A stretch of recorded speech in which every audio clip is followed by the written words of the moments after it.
Hi everyone. Let me get things popped out here real quick. This is completely random pop-in, so I'm not I'm not expecting a lot of people.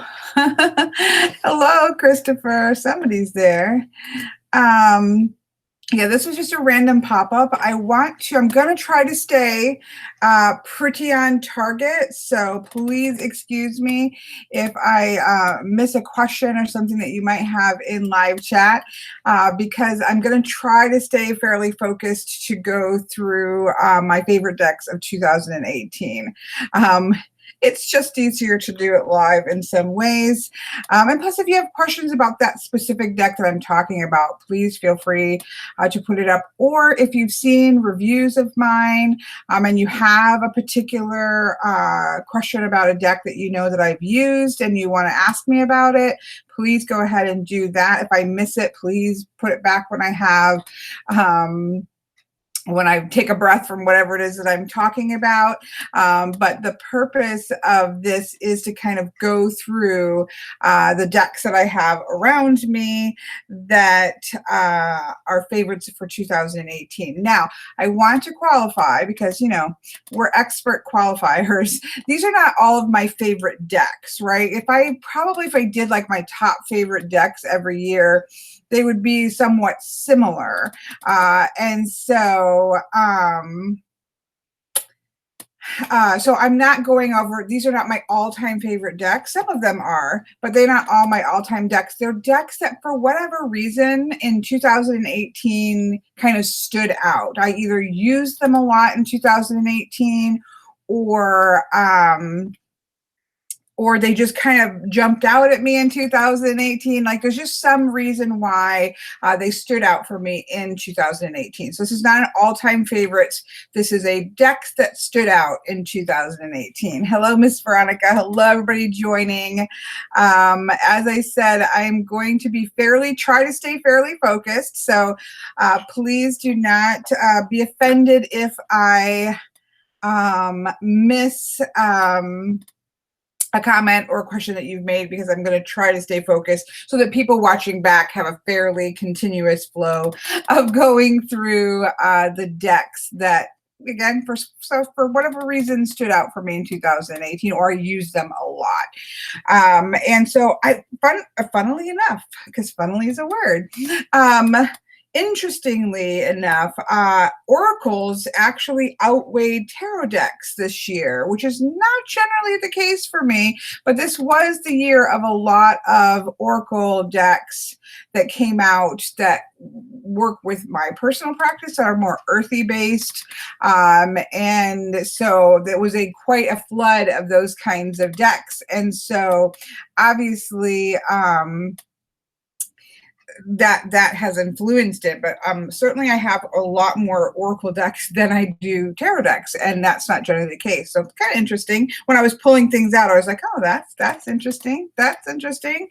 I also have some decks I'll talk about at the end that I think would probably end up on that list, but I didn't have the time to really put into working with them yet, and they're ones that I want to focus on. Miss Bell creeped over here to take a little nap down there. So cute.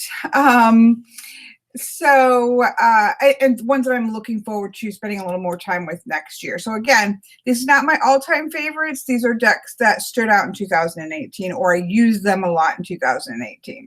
So I'm going to get going. Again, please excuse me if I am not answering or don't see your question, because I'm going to try to kind of roll through these. Lenormand was fairly easy for me this year, because two things happened. Well, one thing happened for sure, is the way that I changed my reading space made for a smaller space.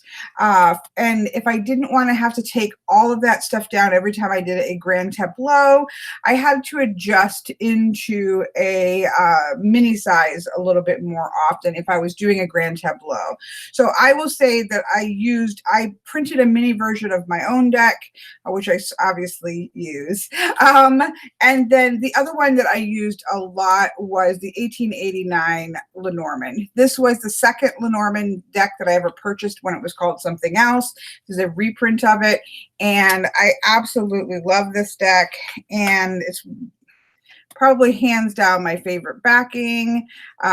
It's just a beautiful Lenormand deck, and so I used this a lot in my own deck, the mini version of my own deck, mostly because of space. It was just too much to take down everything down, and because this is one of my favorite all-time decks. I do have the regular size as well, and so this is probably, I would say, in all honesty, this the other version, the first version of this and this are probably my, across the time that I've been reading Lenormand, these are probably my most used decks, because I used the first version of this for so long, and then once these were re-released, and then now this year, because I need the minis for the space, this has been, you know, this is probably my #1 most used deck of Lenormand across the way. So obviously my own deck I just printed a quick, because I wanted to see how it would work. You see my deck. It's a little backwards here. I just printed a quick mini off on Game Crafter. Was not happy, or Make Your Playing Cards, not happy with the color tones of it. I'm going to be releasing a mini of my deck this year, but so you can't get it right now. But I did use that a lot. So those are the two Lenormand decks that I used the most. You know, obviously it's my deck. I made it for myself, so obviously I love it. And then this one. The other, I did want to mention, however, 2 other decks, because I used them a lot this year as well. One of them is the Lenormand, which is the oldest version of Lenormand that we have.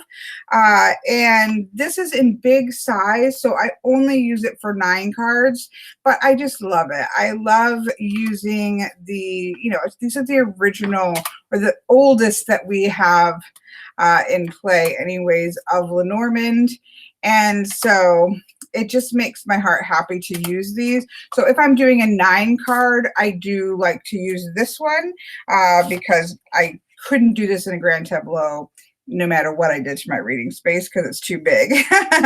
But I did use this a lot this year. And the other one that I used a lot this year was the K Lenormand. Again, when I was doing 9 cards or something like that, I just really like, I don't use the K Tarot. The people for me just don't work. But I absolutely love the K Lenormand. I love the perspective shifts and changes. It's just really a beautiful deck. And so I had to mention those 2, even though I mostly used my deck and the 1889 because of the mini form. I did use the Lenormand and the K Lenormand quite a bit this year. So I had to at least stick those in there. Okay, so that was easy for Lenormand. I guess I'll do tarot, because again, I have less tarot card decks than I do oracle decks. Surprise, surprise. I didn't even look to see. Hi, Kelly Bear. Please, if people who are popping in, excuse me, I'm going to try to stay on track, so I'm not watching chat too closely, so I apologize. Something on my glasses.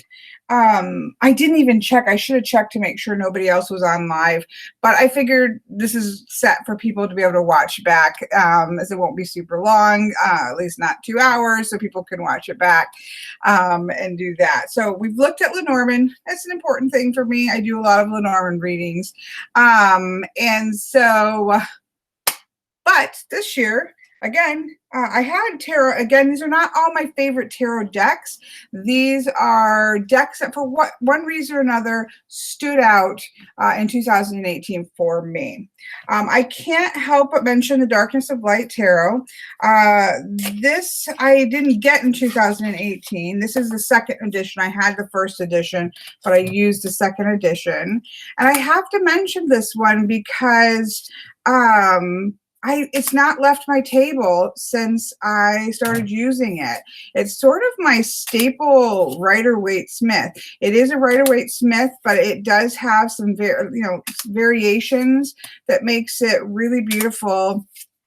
to read with. I love the images. I just really love this deck. It has not, again, it's not left my, I had to mention it because it hasn't left my table since I got it. So, it's a deck that I really enjoy using, and clearly that's the case. So I had to put that one on. The other one that's similar to that would be the Pagan Otherworlds. I didn't get this in 2018, but it hasn't left my table since I got it. It's just for me as a reader who reads more numerologically than Rider-Waite-Smith. Thank you for pulling this beauty at the beginning, and Lover of Bears. Love the Strength card. It nods enough to Rider-Waite-Smith that people who are used to that system can see the connection, but it's a pip deck, which allows things to be open for me as a reader of the suits and the numerology more often. And so it's a nice in between Rider-Waite-Smith and a pip deck that I think works really well for reading with clients. Clients that otherwise maybe really wouldn't want to see a pip deck.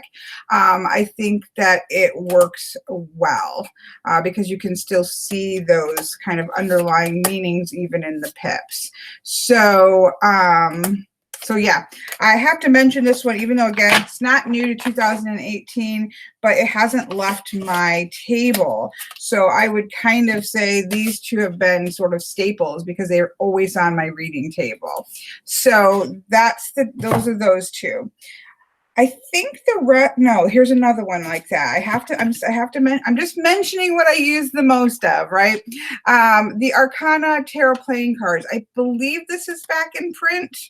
I'm pretty sure it's back in print. I use this deck a lot. I do love playing cards, so it's not surprising. Oh, I left some Pagan Otherworlds out. So the pips are playing card pips, but they do have the suits also. So there's the cups on the hearts. And then it has beautiful images of all four of the courts, not unlike playing cards. And then it has beautiful, beautiful renditions of the majors. So I love this for its size. It's playing card size. So it's compact. It's great to add into readings when I'm pulling some extra cards. It's just a beautiful, one of my all-time favorite backings. It's just a beautiful compact deck. And so I find that I use it quite a lot. I think every one of my past life readings, because I have a lot of cards on the table, it's great to squeeze into there when I want to extend something. So it's just an all-around great one. I really love this deck, and it's always on my table, or it's always in my using space. So I have those three are not new, but I used them a lot in 2018.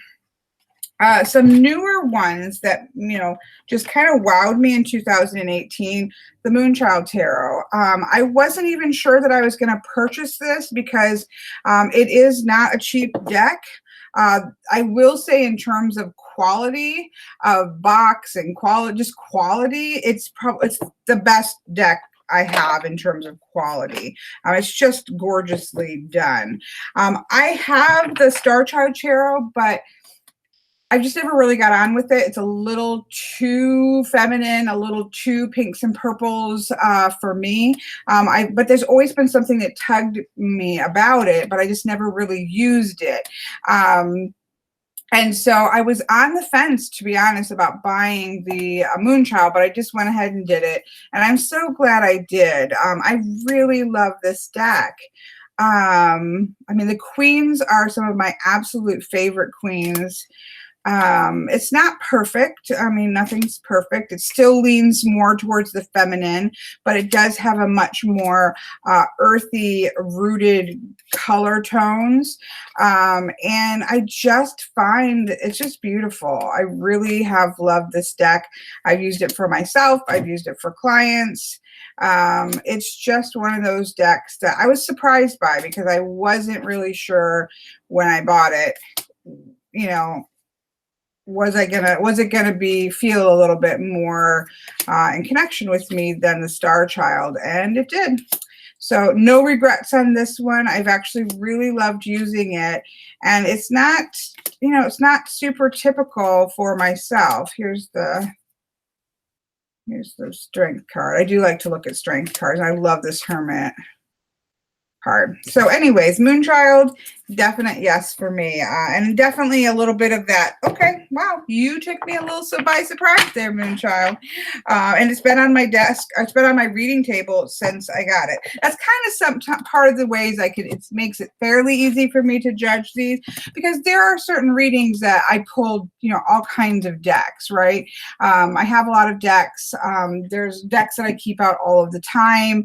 There's decks that I kind of have out that I'm working with at the moment, but decks that sit on my table for a while tend to mean, obviously, they're ones that I want right there to have access to, and so it makes it a little bit easy when I have I'm trying to pick these favorites for 2018. It makes it a little bit easier, because I'm like, okay, I don't have a lot of space on my reading table. I have a little side section where I keep decks. So if you've made it and stayed there for a while, I probably should mention it, right? Another one that actually the next two were surprises for me. One of them is the Prisma Visions. Now I have both of these. And I use both of them, so I'm just showing you this particular one. This is the colored one.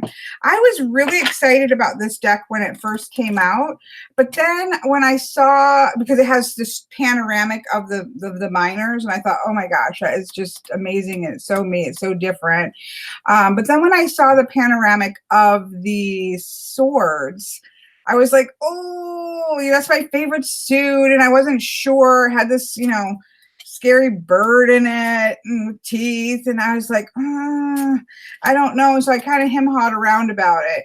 I love this deck. The swords I can work with really well. Actually, it works beautifully. I have walkthroughs, I think, of all of these, but I will say that there's little differences that just make this a joy to work with. Like, I love this Three of Wands. You know, generally the Three of Wands, you see, you know, somebody that's watching out in the distance and waiting for their thing, you know, their energy that they put out to come to them. But I love this Three of Wands where she looks to me like she's continuing to feed the fire of what she's put into motion. She's not just sitting there waiting for the two, you know, so the Two of Wands, maybe the energy that you've planned and you set things in motion, and then you're waiting for the Three of Wands to come back. She's continuing to stoke the fire. She's tending the fire. She's tending the work that she's put out there. And that's causing things to grow and expand. So I just really, things like this is just one example, but things like this where I feel like the artist sticks with, you can see right away Smith in them all, but you also kind of does something different that really creates some nuances that I think are really beautiful in this deck. Now, I use the color version mostly for clients because people do seem to really, you know, react to color. Understandably, I love color. People tend to really react to the color and love the color version. For myself, I tend to go to the, oh shoot, in a bucket. I tend to go to the purple. I want to say sepia, but it's not really sepia. It's like purple tones. That is the light visions instead of the Prisma Visions. So for myself, I tend to read with this one, but for clients, I tend to read with this one. So anyways, that one has been a dream for me to work with. I really like the nuances. Hello, everybody coming in. I'm sorry. I'm trying to stay really focused on the decks, so I'm not ignoring you. I'm just trying to make sure I can get through all of my favorites. Because you know me, I can't have 3 favorites of 2018. Oh my goodness, no.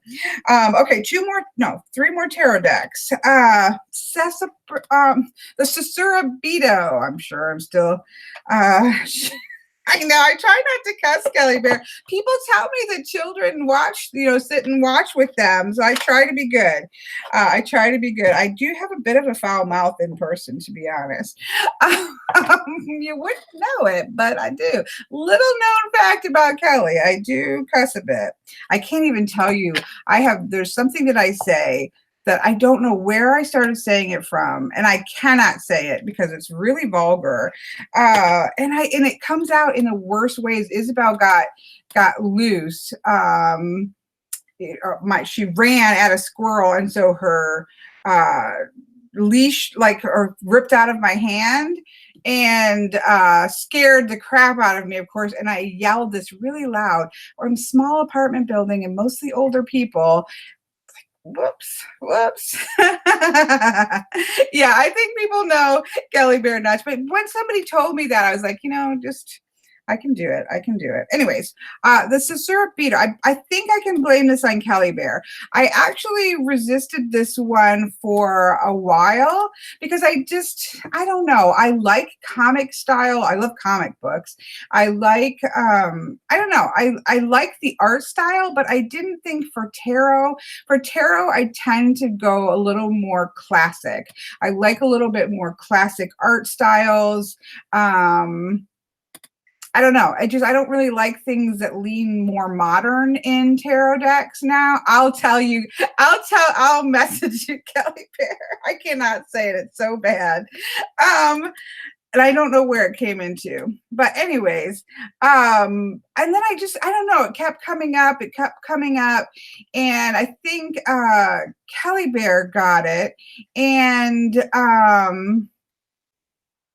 was talking about it when I was like, you know what? I just need to just get it. So I bought it. And I'm so glad I did because, yeah, Wapperjod I love. And there's so many great things you can say without.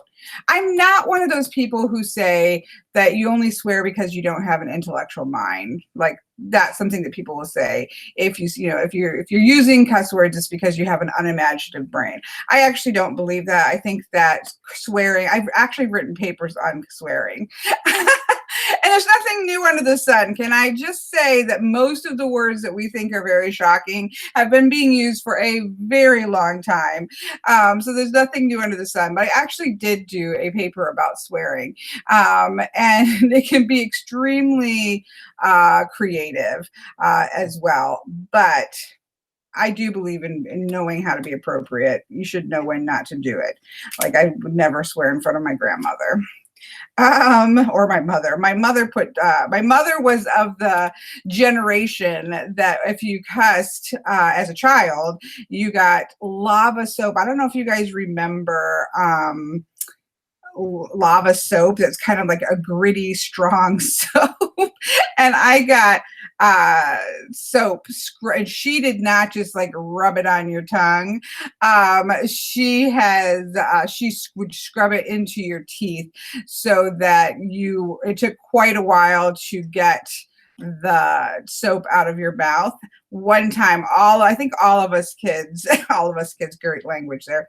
All of us had it maybe once. I don't think any of us went back twice for the soap in the mouth. No. Anyways, we just got totally off on another topic. Anyways, coming back to the Sasuraibito. I love this deck.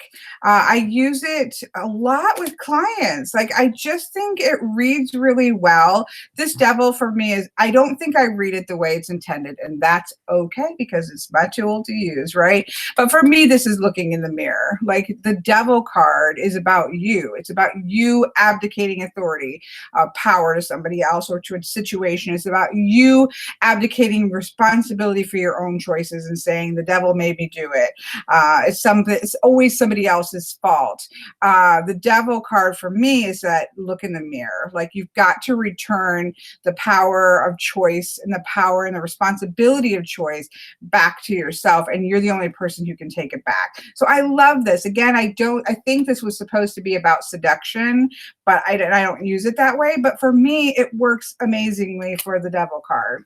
So yeah, this was a surprise. I held off on this this one for quite a long time. It is, you can see Rider-Waite-Smith certainly in this, but there's just little differences. Like I absolutely love, like this is quite a traditional Three of Swords. You know me, not my favorite, but it's worth it to work around. I love the Four of Swords. I love the Two of Swords. I love the Death card. But there's one I'm looking for, one that really kind of convinced me. I love the Six of Swords coming up for air. It's so gorgeous. But I love the Eight of Cups. That was definitely one that made me want the deck. But I want to show this one that was one of the reasons I really wanted. I love the Six of Cups. This comes up a lot. I love that one. Oh dear, oh dear. You're like, please just go on. But I want to show this one because it's one of the reasons that I got the deck, and this one. I love the Six of Pentacles. So very often the Six of Pentacles shows like a richer person giving money to a poorer person. And so for me, the Six of Cups, or Pentacles, not Cups, sorry. The Six of Pentacles for me is not about richer and poorer, but it's about the way that we're all connected. And how, I mean, there isn't a better Six of Pentacles to show this direct connection that what we do for others does for us and vice versa, that this is this connective line of energy. And so, yes, we should be sharing of our resources and in a balanced way. But this to me looks like a balanced sharing. It's not the other way around. It's the fact that the interweave that you think of with Buddhism, we're all connected. And so this to me is one of the best Six of Pentacles ever to reflect that. I just love that. That was definitely one that said, yeah, you got to try this deck out. So this was, again, a little bit of surprise for me. I was really on the fence, and I ended up really loving it and using it quite a bit for clients. So, in fact, if you got a Wheel of the Year or Year Ahead for me this year, this is probably one that I used. I've used it quite a bit. I find that it works nicely. I got deck cards, random cards. I actually been using these two together, which is kind of interesting. But for my Year Ahead readings, I've been using these two together, and I quite like them. Anyway, I'm going to put this away before they get lost. Oh, these are the moons. Hello, people. If you're coming in, I'm going through my most used, I guess, or surprise decks for 2018. This is not my all-time favorite deck list, but decks that stood out in 2018 for one reason or another. We're just getting through the tarot. I have two more tarot decks. And these two I have not had as long, but I have to include them because I've just really enjoyed them. So this is the Crow Tarot that Miss Ossette sent me because she had two of them. This is not out yet, but US Games is going to be putting it out. So I don't think you can purchase it yet through US Games, but it is coming. So, you know, this one I was like, I had to get it because it's crows, and I love crows and I love ravens, and one of my main totem animals. I had to get them, but I knew that I wanted to get it, and so she had sent it to me, and I was, I'm not a big fan of collage. I mean, I have decks that are collage that I love, but it's not my number one favorite. But I actually really, it's just a great, so for me, a lot of the readings that I've enjoyed doing this year. So understand that a lot of my deck choices have to do with reading well for others, right? So as a professional reader, decks that may be my favorite decks personally may not be decks that I use for other people. And so, but one of the readings that I've loved to do are like my web reading, ancestral reading. They're much more earthy based and that type of thing. And so I've had a hard time finding a deck that was just kind of neutral, that didn't really have people in it, that kind of was small enough to fit in with the other readings. And I have to say that this Crow Tarot, it is Rider-Waite-Smith. It's quite Rider-Waite-Smith, but it's pippy enough that I don't have any issue with it. And I just really like how it reads. I like watching where the birds are. I like the color palette of it. It's really has surprised me. It's been something that I've really enjoyed using when I just want sort of that neutral. I don't need a lot of dramatics going on. I just want to have a deck that gets in there without any people, and I really love it. And it surprised me. I did not expect to love this as much as I did, but I do. So that's got to go in there. I think somebody asked me to go through the decks because they just came in. I'm not going to repeat all of the decks because I'll be doing that every time somebody comes in. I will when I'm done, I will go back in and I will put a list of the decks in the description box. So, so if you've missed one, I will go through, or 2 or 3 or 5. I will go through and list all of the decks in the description box. I'll do it immediately after I get done so I don't forget. Okay. Last deck, I have not had very long. I have to say, I love the Goliath Tarot. This is one that Patrick, actually, my friend Patrick, he said, hey, have you seen the Goliath Tarot? And I was like, yeah, I saw it. I saw a couple images. I was just kind of like, yeah, it looks kind of cool, but I don't know. I think I saw the strength card, which has a lion with a cobra, and I was kind of like, I don't know. It just, for whatever reason, when I first saw it, I was just kind of like, it looks cool, but I don't think I'll probably get it.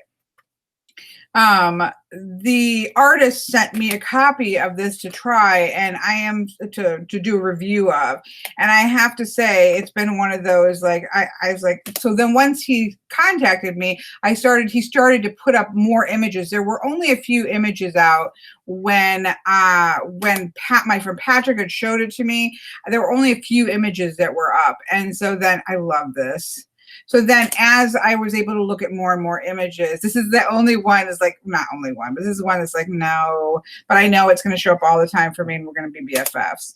But I really love this deck.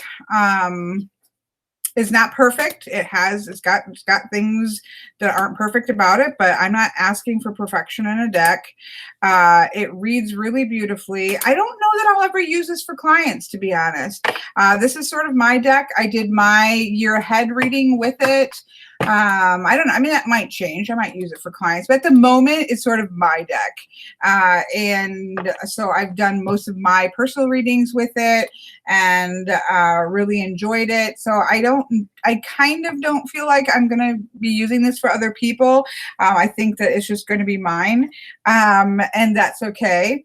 Yeah, I mean, Phoenix, it's not for everybody. No deck is for everybody. That's for sure. The things that I am showing here are not decks that I'm saying you need to go out and buy.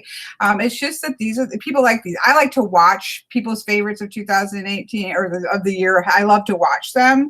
But sometimes there's not a lot of rhyme or reason, right? Sometimes something hits me for whatever reason that it's not going to hit somebody else for. And that's great. Truthfully, I'm happy that we don't all love the same decks, because if we all loved all the decks, we would be all broke and have no space for anything else in our apartment. So it's good that we don't all have the same exact loves.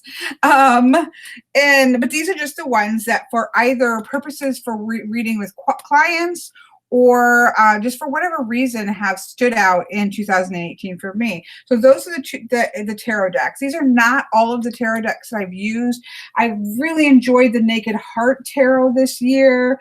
That's one that I've used. I definitely have continued to use Tarot of the Sevenfold Mysteries. I definitely love the Marshmallow Tarot. Like all of the decks in here, I love and use. I love the Jeopardia Tarot. I use that. But you know, you have to try to cull it down to which ones are standing out to you for 2018. And that's what I kind of went with, what ones I've used a lot. So, okay. Tarot's done. Tarot's done. Lenormand's done. Now, as I said, it's been the year of oracles for me. I want to say I had an oracle deck. So you guys all know this, but I'm just going to quickly say. So I had a tarot deck, which was the Llewellyn Tarot. And then a friend of mine gifted me the Brian Froud Fairy Oracle. It was the Heart of Fairy. Is it the Heart of Fairy? It's the heart one. And then I had a Ogham deck. And then I also had a set of stone runes. So that's what I used for 9.5 years, so something like that, 9.5 to 10 years. And then I got the Shadowscapes Tarot and used that by itself for quite a while. And then when I started collecting tarot decks. It was a while before I bought another Oracle deck. So Oracle, even though I had one, and I would consider runes and Oghams to be, you know, not Oracle decks, but they're a different system, obviously, than tarot. But I just didn't really collect a lot of Oracle decks. And this year has definitely been the year of oracle decks, and some of that is because a lot of earth-based, shamanic-based decks have come out this year. Some wonderful, some others not, to different degrees. But because, and I know for some people that's been an irritation, like why do they have to, you know, why do so many of these decks have to come out into, you know, all in a row? To me, it was exciting because they were a lot of decks that spoke a little bit more to the way that I saw the world.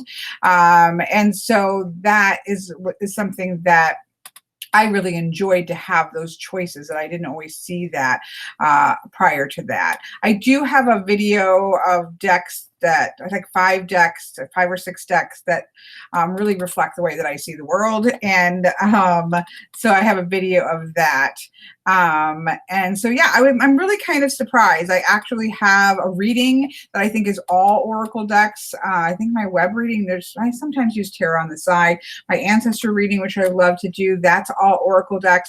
Before 2018, that's not something I could have said. So it's interesting. It's interesting that oracle has kind of shifted to be from being just something that I would pull at the end of a tarot deck or for live chats just to get a message out broadly, into something that I use a lot more. And so that's kind of exciting, interesting and exciting at the same time. So I'm going to plow through these in no particular order. Well, maybe, I don't know. I don't think any particular order. I have to say the Weaver's Oracle. This is, again, for me, this is, the art is amazing. The artist, these are all like full-size paintings. The artist made all of the items that were in the, like if there is a pot, that pot is something that was also handmade. So the process behind this deck is mind-blowing. But for me personally, this is a bibliomancy deck. The guidebook, the story part. So there's 2 parts. There's a story, and then there's like regular guidebook kind of stuff.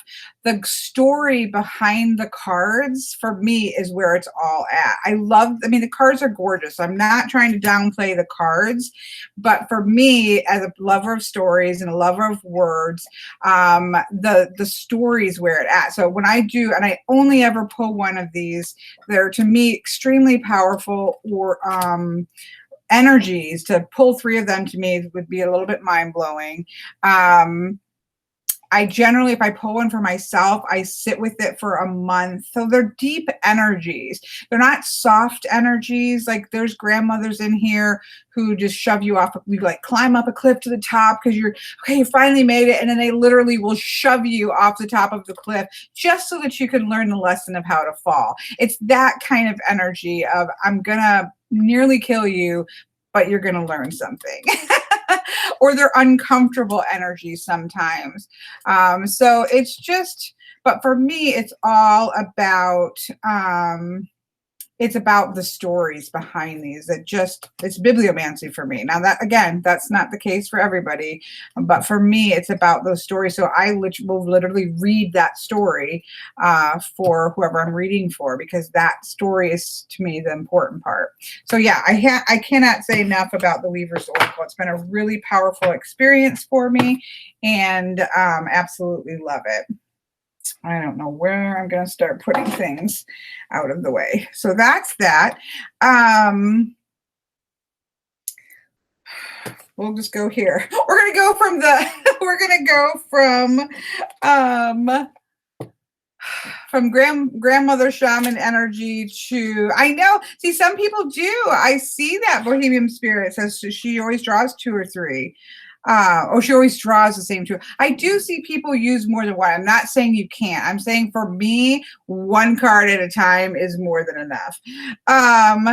So we're going to go from that to the Mildred Payne Secret Pocket Oracle. I just love this deck.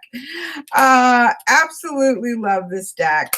I have a couple videos out on it. I think I have one, like as a walkthrough, maybe one as the expansion. And I think I have one of the balance, because I think that people think that this is a dark, or it leans towards the negative, like old cartomancy negative. And it actually isn't. It's very balanced. If anything, it's slightly shifted to positive cards, just by a card or 2. So I know that people tend to think that this is like a old style, oh, you're going to doom and gloom. It's not. It's a fantastic deck. I have a web connections reading that all I do is read with this one because it just works great. So I absolutely, this is the edition where all the backs are the same, which really made me happy. That's when I started using it in client readings. So I love this deck. I absolutely love it. It's Lenormand-esque. It's the symbol kinds of deck. It's really reminiscent of Lenormand and Kipper and Sibylla. It's that sort of symbol, tea leaf, coffee ground type readings. And I absolutely love it. So I can't not talk about that. The other one that I can't not talk about, and I don't actually have a walkthrough of, which I don't understand how that happened, because I've used this for all year.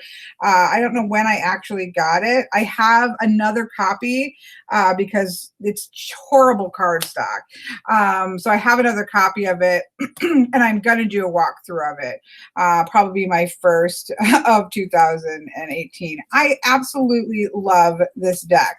So this is the Shaman's Oracle by John Matthews and Bill Kingston or Kingsbury, something like that. And what I love about this is not the images. The images are cave paint, like they're actual cave paintings that have been redone. But for me, the power of this deck is in the suits. The suits it's a suited deck. There are hunters who are analytical, but they are doers. There are shamans, which speak of becoming. There are ancestors, which of course give the primal energy. There are dancers, which are the physical expression of energy. And the way that the suits interact, to me, is just gorgeous. It reads like, for me anyways, it reads like a dream. I'm going to do a walkthrough, but I can't believe I don't have a walkthrough up. It's probably one of my most used decks for 2018, and I just love it. I love it. And I can't believe I don't have a walkthrough of it. It was in print, and then when I decided to buy it, it went out of print. And so then it was out of print for a while, and then it's now back in print. Again, cardstock is crappy. It was chipped up to heck because I used it so much. So then I had to trim the edges off to give it a second life. And so then I purchased a second one. They're cheap, thankfully. But it's well worth it to me, no matter what, because I just really love this deck a lot. And you can see it starting to chip already from the second. So it's definitely bad cardstock, but I trimmed it, but they're not very big borders. It's small card. It will be the next walkthrough that I do, but they're small borders around it, so it's not much bigger than this in its regular form. Okay, so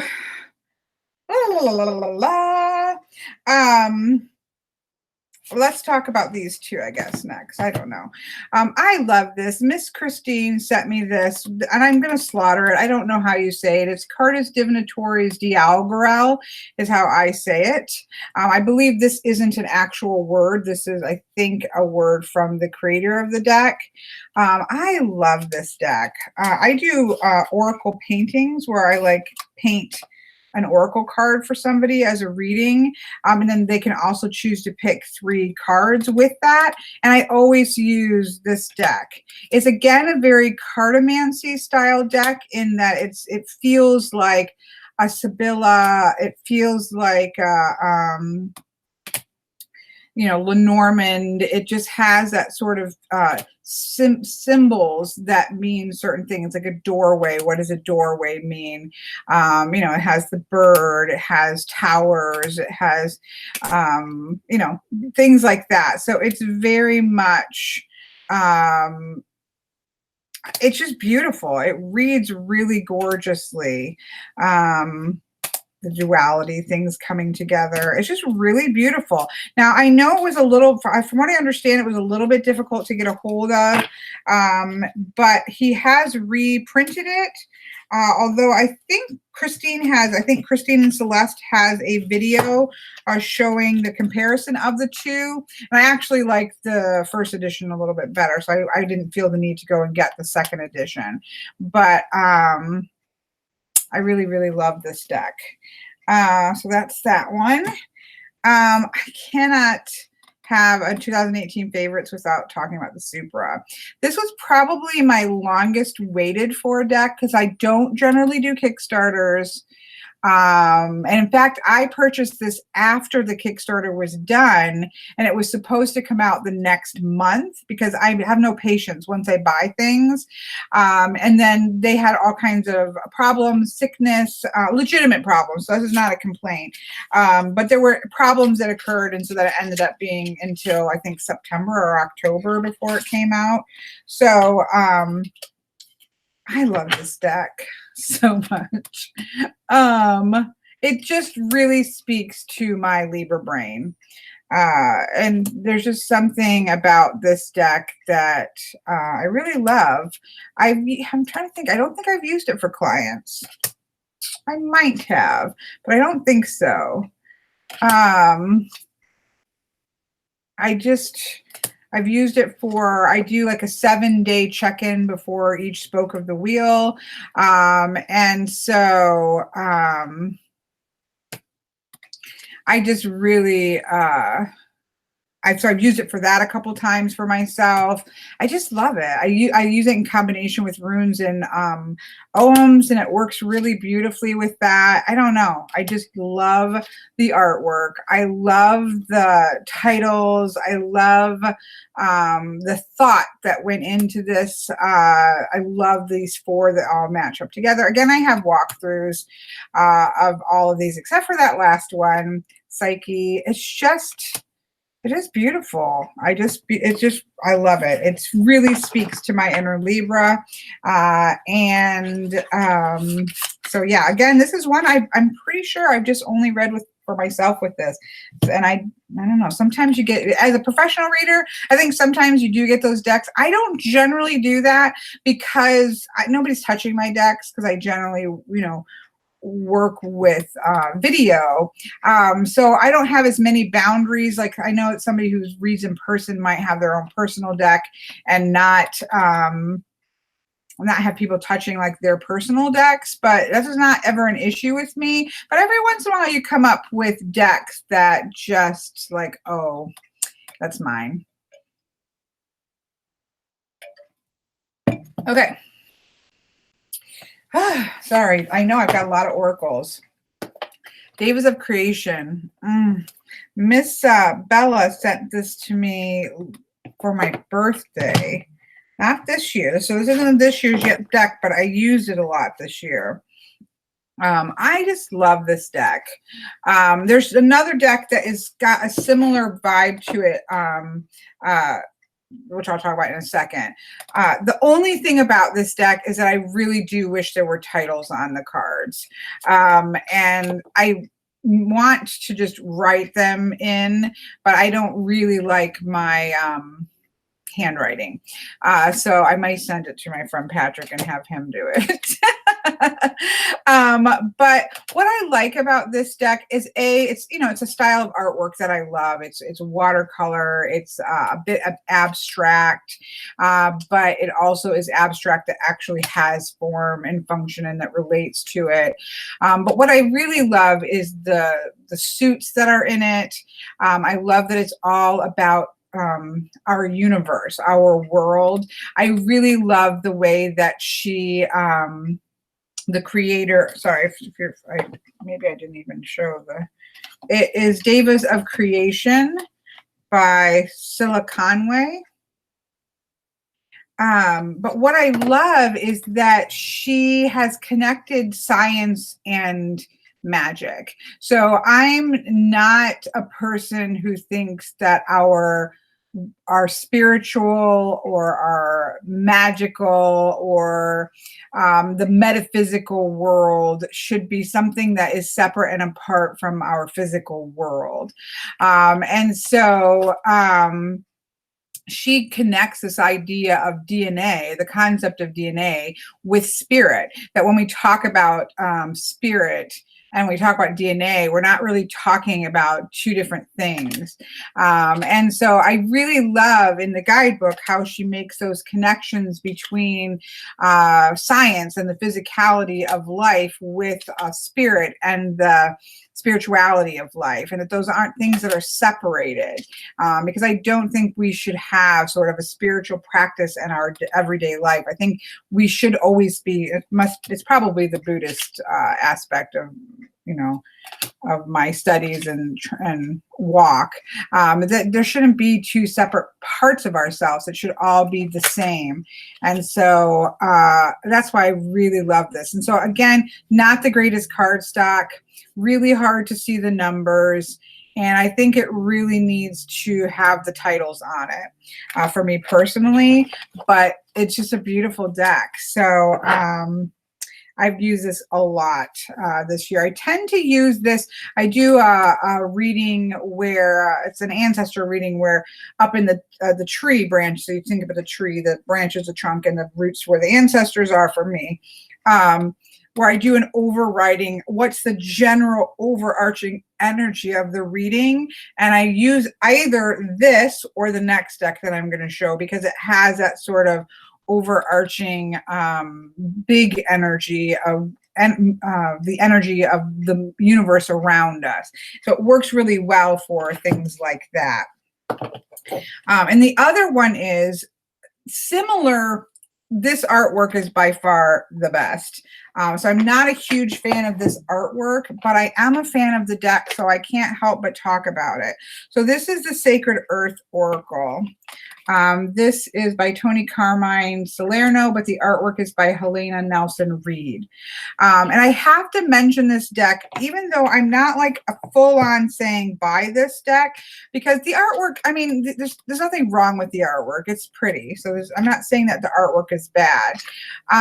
But what I love about this deck is the keywords.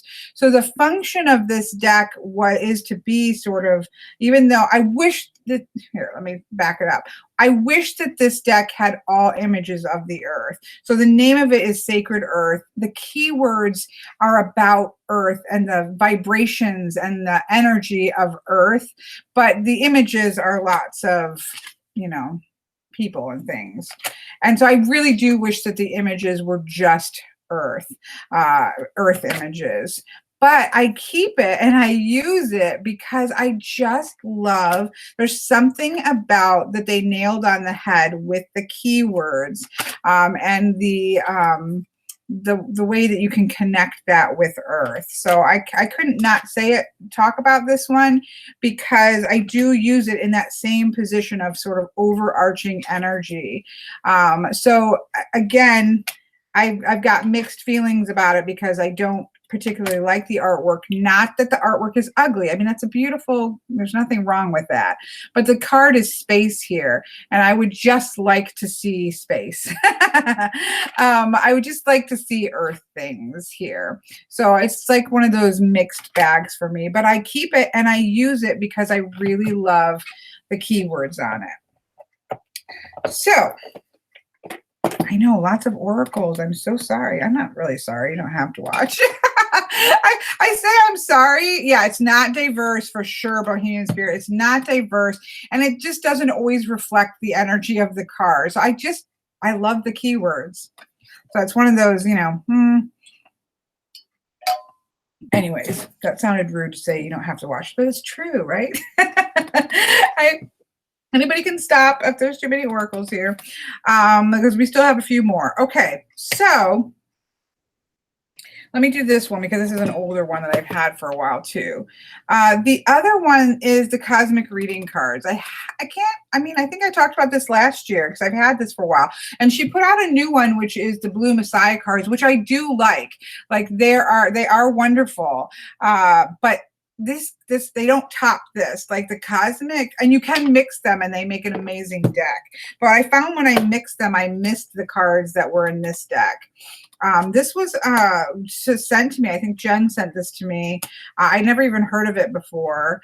It seems like when I would have seen this on a shelf, I would have thought, this is a little like 2-star CD for me. It just wouldn't be one I think I would have purchased, and I would have missed out on a deck that I actually really love. I use it a lot to wrap up card readings, tarot readings or something. There's just something about the creator of this deck is Nari Anastasia. I love her Instagram feed. She just seems like a truly wonderful soul. And I just love this deck. And again, I do love the Blue Messiah, and I do mix them together. I find myself, and this is why how I know I love this one more, is that I do find that when I pull one that's from the other deck, I have this little bit of like, oh, I wish I would have got one from the Cosmic Reading cards. So that's when I split them back apart, because I was like, well, maybe I just really just love the Cosmic Reading cards a little bit more. But I mostly I wish there was a whole deck of by Simon of these dark cards that have these amazing backgrounds. This is one of my absolutely favorite Mother Earth. I think it's the Blue Messiah. I might be wrong. Yeah, Blue Messiah reading cards. I have walkthroughs of both of them. Blue Messiah reading cards, and they're the same exact size. You can mix them together and they work really well. But this is one of my favorite Mother Earths. I mean, look at her face.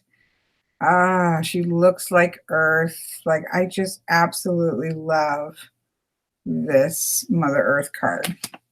I love this Hope card. Anyways, yeah, so Blue Messiah or Cosmic Reading cards, again, not new to me, but I continue to use it all of the time, so I had to mention it.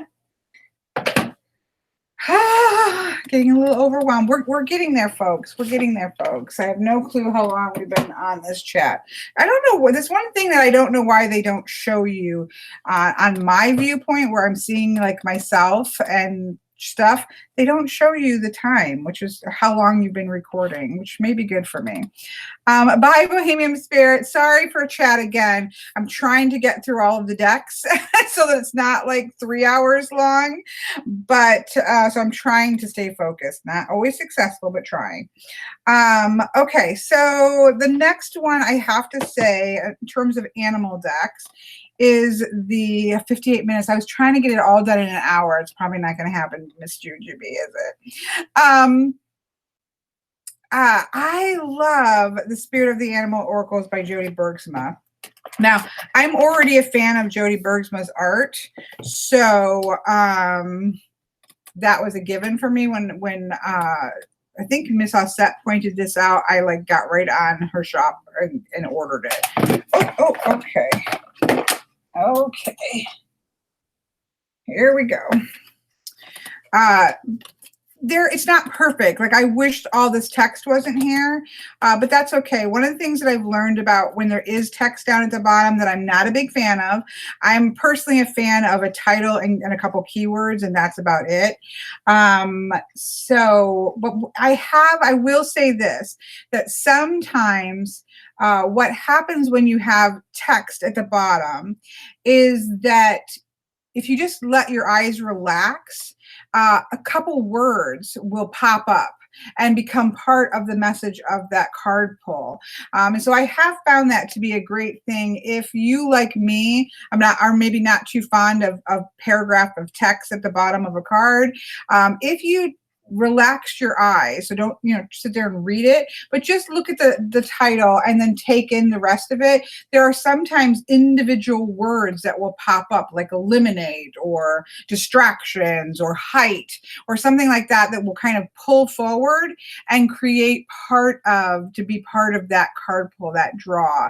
And so that is something I actually quite like. I found that I can then use the text to be less of a distraction and more of part of the oracle. But I absolutely love her artwork. I love the things that she's chosen. This is I would say this is probably my favorite animal oracle deck. But I'll tell you, there's another one in here, and I do still love my top three will be this one, the one I'm going to show next, and then the Secret Language of Animals. I still really love this deck, but I do love this deck more. Surprisingly. So yeah, so animal deck wise, 2 animal decks came out around the same time. I absolutely love this. I've used it constantly. It sits on my shelf. I just love it. I'm a person who has to buy all the animal decks, and I absolutely love this. The other one that came out at the same time was the Spirit Animal Oracle by Colette Baron Reed. What I love about this is that there's so many. So this one has 68 cards in it, which is a lot of cards for an oracle deck. So when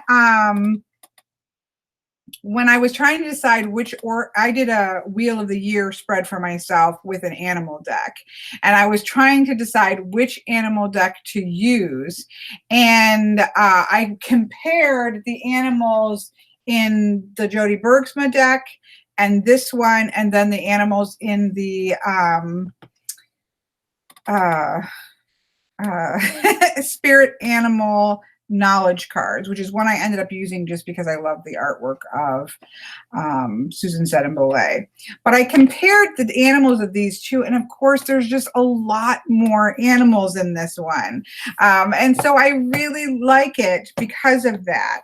And I also love Jenna's color palette of late. So the artist is, oh my goodness, crap, man. Okay.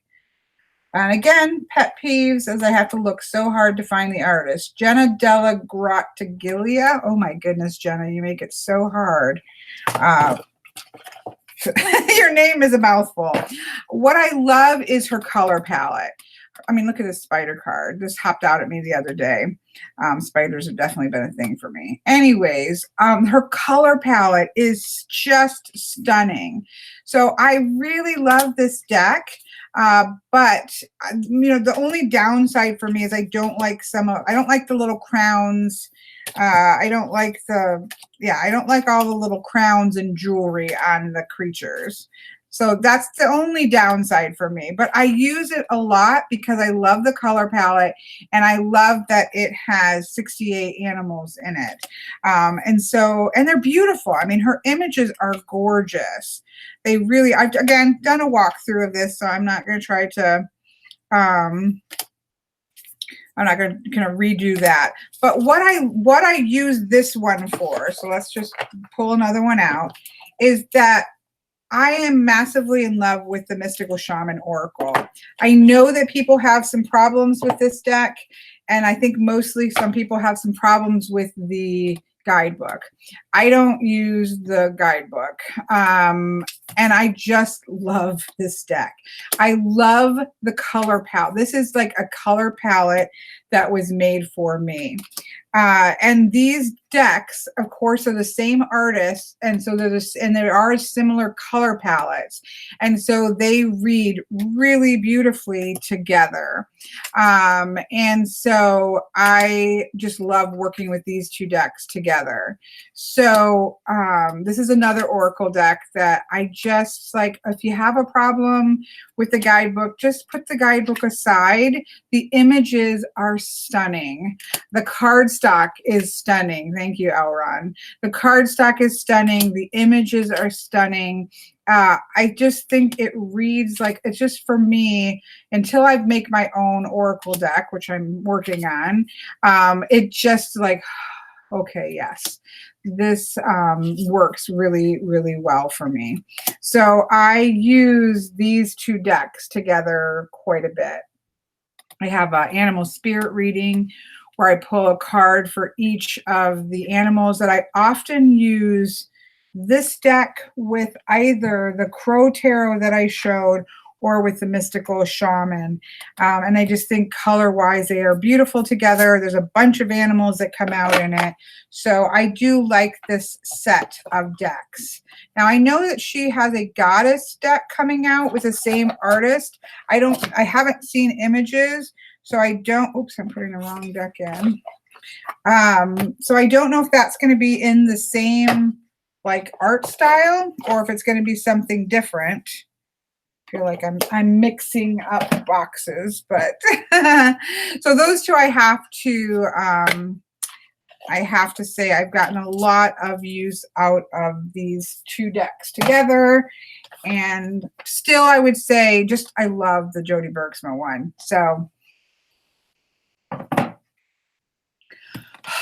two more folks. The very first of the shamanic decks that I bought was the shamanic medicine cards, and I still really love this.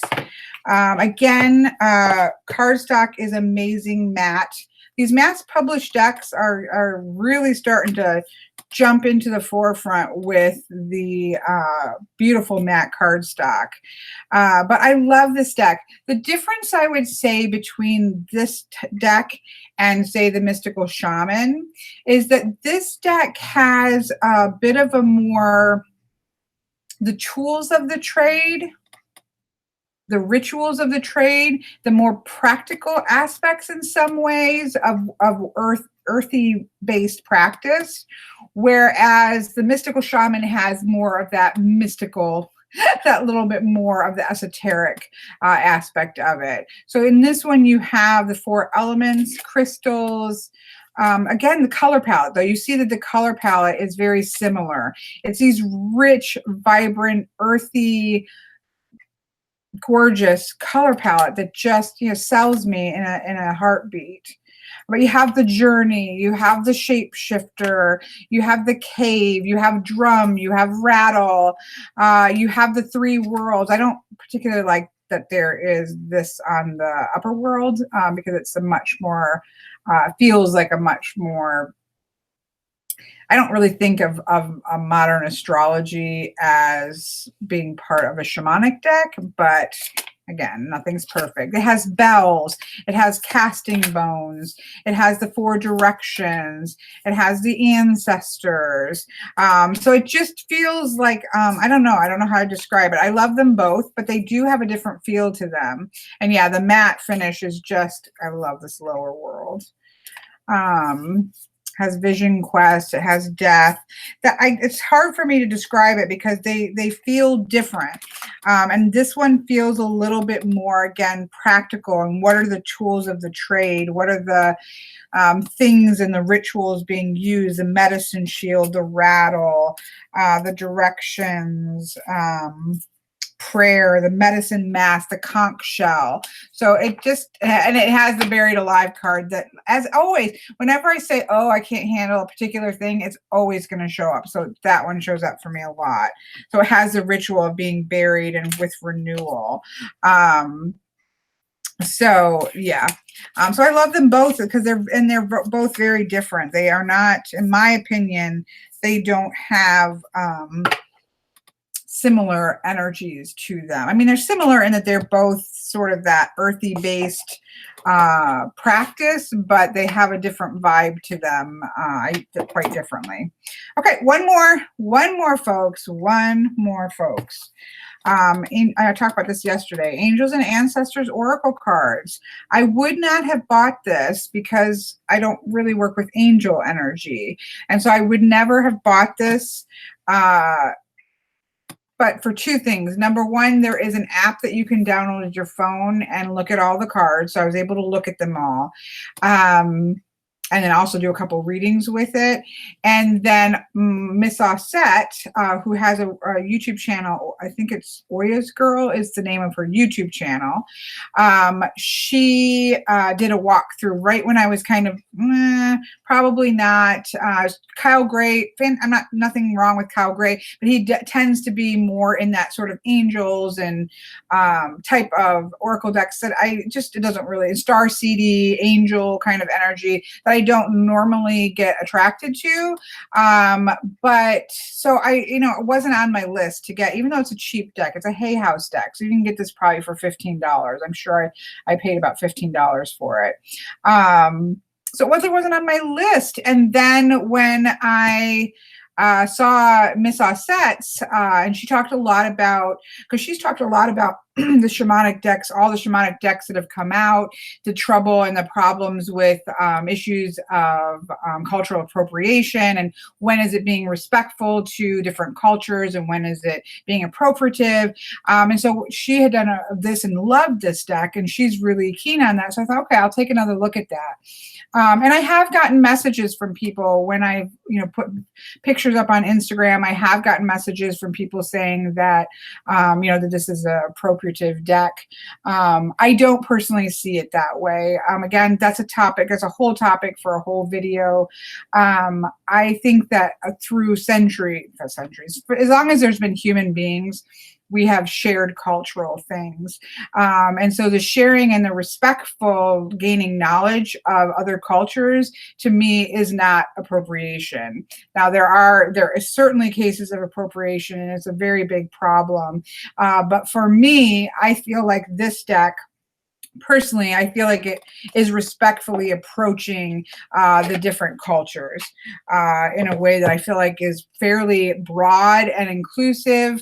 I mean, you can't have everything in every deck, but it's fairly broad and inclusive, and it just feels to be respectful in that way. So has Druid. Yeah, I agree, Kathy. I feel like it would be sad to me if we couldn't. This is actually one of the few that I'm not super fond of. I have a walkthrough of this so you can watch that. I wish that it just said witch instead of white witch. Witch for me just means practice. It's that actual practice of going about the business of practicing. So I really like this card. I just don't think it needed to be white witch. Like, can it just be witch? Again, little things, nothing's perfect. I love this trader card. Again, look at the color palette. You can see what really appeals to me. It has several cards like this that are symbolic, and I love them. The High Priest. There's a couple sets. Again, I break it all down in a walkthrough, so I'm not going to try to go through over again. There's a couple animals in it. I love that the guardian angel has no people in it at all. it's just, you know, this is so inclusive to everybody. Your angel could be an animal, your angel could be, your guardian angel could be a human, it could be an alien, I don't know, whatever you want it to be, right? So I really like that this is just a feather.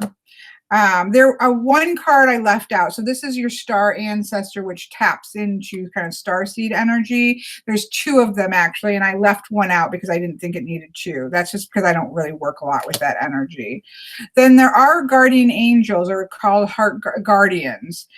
So there are angelic beings, but I think they're gorgeous, most of them. There's one or two that are a little bit on the cheesy side for me, but I really love them. And for me, I really just look at them as primal, strong, powerful energy. Shaman, I love the wise one. I love the warrior. It looks like a Maori warrior. I like the sage. You know, this one is a little bit angelically cheesy for me. Again, just because I don't really work with fluttery angels. I think of angels as being really powerful. But so there are a couple angels like that. Same thing with this. So it's not my absolute favorite. It reads like a dream. I just love this deck. I mean, it really just reads beautifully. So I love this oracle card. I love the Shield Maiden. This is one of my favorite cards. She's the Mirror Guardian. I love that. It's just a beautiful deck and it reads well. So when I first started reading with it, I do read with it for clients. And when I first started reading with it, I did kind of, because again, I have nothing against angels. Please, angels of the universe, do not come down and attack me because I say I don't like angels. It's just not an energy that I work with. And so when I first got the deck, every time I was doing it for clients, I was like, please don't let an angel pop up. Don't let an angel pop up.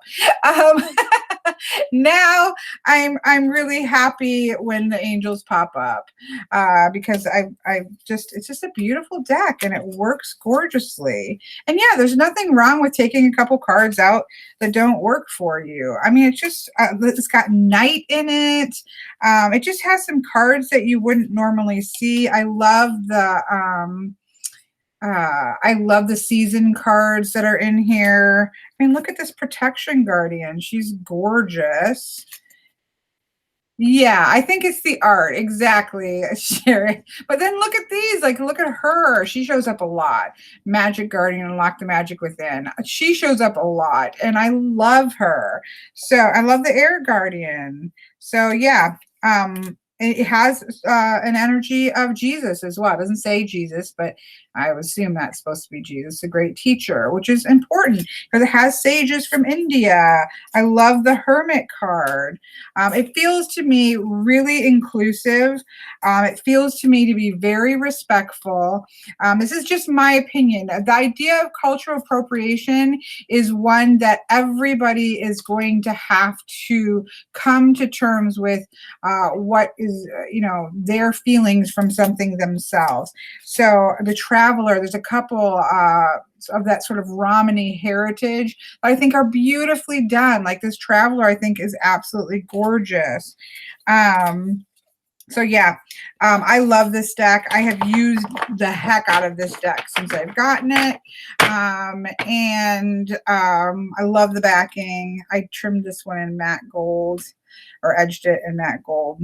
So it's a cheap deck, and it's beautifully matte. I feel like these are making it really difficult for, the excuse of some decks, especially mass-produced decks, of being, nasty cardstock, because this is so beautiful, of matte, borderless, stunning color, for like $15. Now, again, these are big names. Hay House, they can throw a lot of money, and they produce so much that they can really bring the cost of their decks down.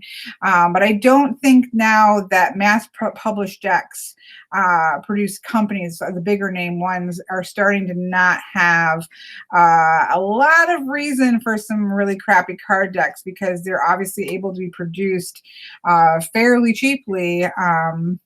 Now I will say that the which is a Hay House deck also, the Mystical Shaman is more expensive, and it's beautifully done. It's beautifully packaged. It's beautifully put together. The cards are stunning. It's a bigger deck, but Hay House often has 50% off sales right around the holidays. They have like $7 deck deals and things like that, so you can sometimes pick these up really cheaply. So yep, that's it. I am done. Can I not just have a 3 deck? I did do one video. That was five decks that speak to my soul. That was only 5 decks. But these are decks that for one reason or another in 2018 really impacted me in some way. I used them a lot. I enjoyed them for one reason or another. They were something that I really enjoyed working with. I'm going to, because I have the decks out, so I can see the sun is starting to like create a line over me. I know it was a mad rush. It was a mad rush. And again, this isn't my all-time favorite deck list. This is 2018 decks that have stood out. And oh no, stop. Pause for a moment. Pause for a moment. Pause. I forgot one. I can't not put these in here. I put them aside because I was using them.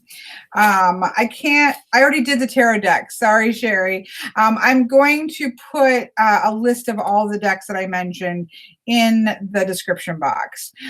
So I'm going to do that right when I stop the video. But I put these because to me, these two to go together.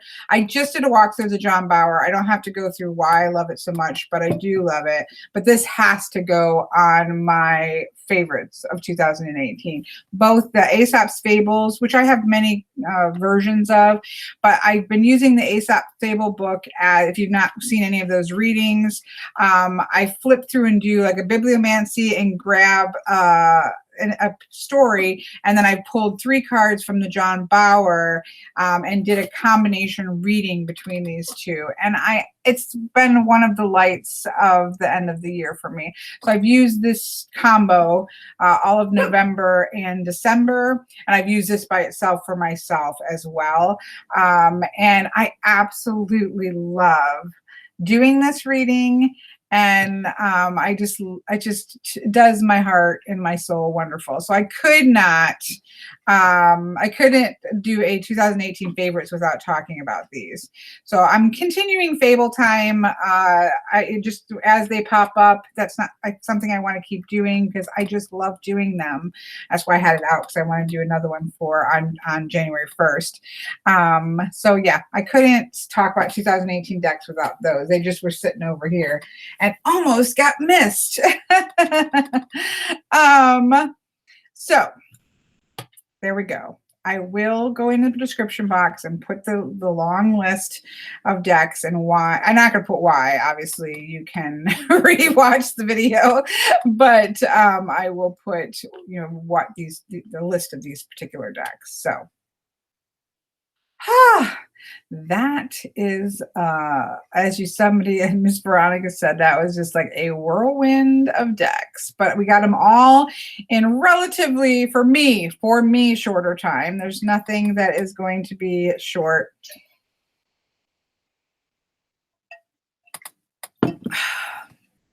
For me in the videos. So I'm going to let you all go because I want to kind of keep this succinctly to the decks versus going into a crazy chat, which I would love to do, but I want to keep this sort of playbackable for people who would just want to see what my decks that I love for 2018 for whatever reason. And I need to work on like a fresh ultimate favorites. So maybe I'll start 2019 off that way, because this is not so much ultimate favorites as 2018 standout decks. So maybe I need to start to try to pull together a top all time, like what are my favorite decks. I hope that you guys all have, let's see, today, no, we still have tomorrow, right, in 2018. So we're getting close to 2019. I hope that you guys all have, wait, is it tomorrow? I'm confused. Yes, tomorrow is New Year's Eve. I'm so bad about it because I work from home. Yeah, today's the 30th. Because I work from home, I tend to lose track of what days things are. But enjoy the rest of your year as you have it. And happy 2019 that's coming up. Stay safe from all the crazy, at least in the United States, the craziness on New Year's Eve. Stay off the road or drive well. Drive safely. Have a wonderful rest of your year. Goodbye. Goodbye. So long. Farewell. Auf Wiedersehen. Goodbye. We flit. We fly. How fleetingly we fly. We're going.